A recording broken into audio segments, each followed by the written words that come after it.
did take English and also writing, and got degrees in these areas, which sometimes can make it easier for me to be clearer, like more specific.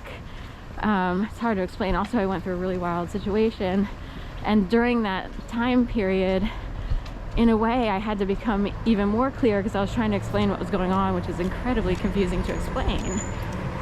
So anyway,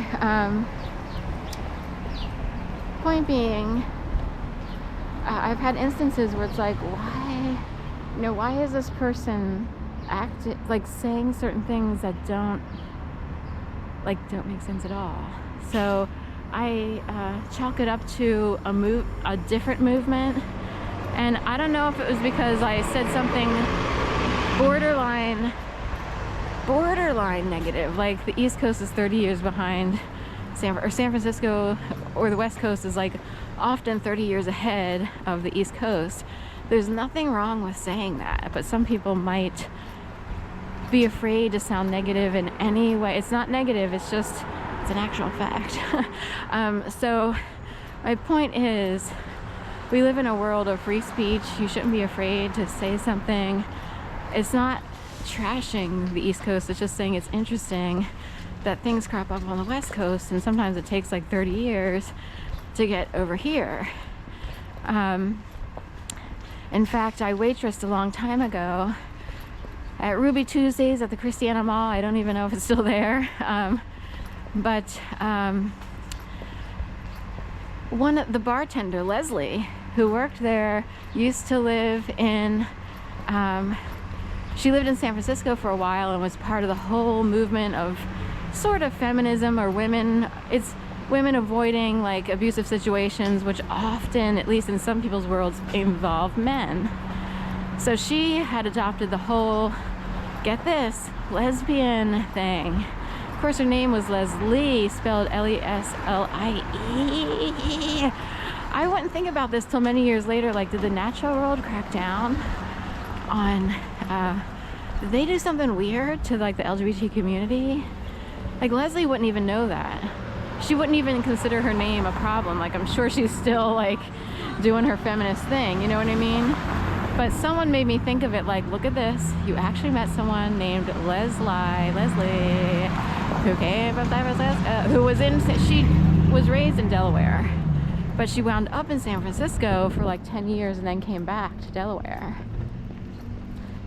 How crazy is that? Is that a narrative or what? I don't remember her last name. She's old school Irish, but large bosomed, very white skin, some freckles, blondish hair, like dirty blonde. But she was a charmer. So she grew up with some serious Irish who knew how to charm people at the bar.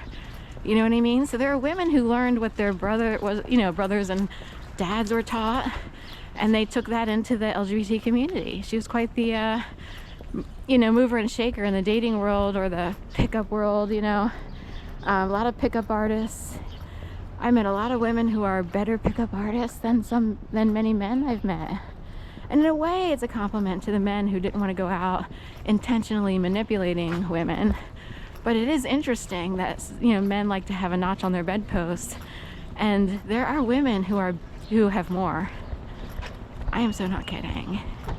So you're either predatorialized by these personalities, perps, or you wind up learning what your Irish...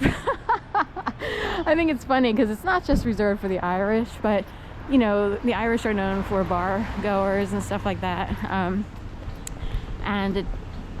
They learn how to swoon or be a certain way and all that stuff. So trust me, I've, totally fallen for a bunch of Irish people. And they seem to have a mojo. That's a good word. It's a mojo thing. But after a while, you learn to at least the academic population would say, not to overly intellectualize things, because you want to have feelings for whoever you say you commit your life to.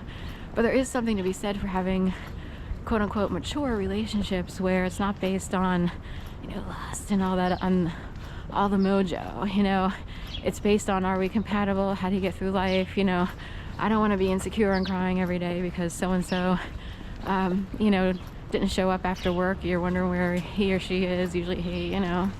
So are we going straight or where are we here? 22 minutes, 16. It's about right. 16, 6. All right, I have to run in for water, and I will see you on the flip side. And have a beautiful day.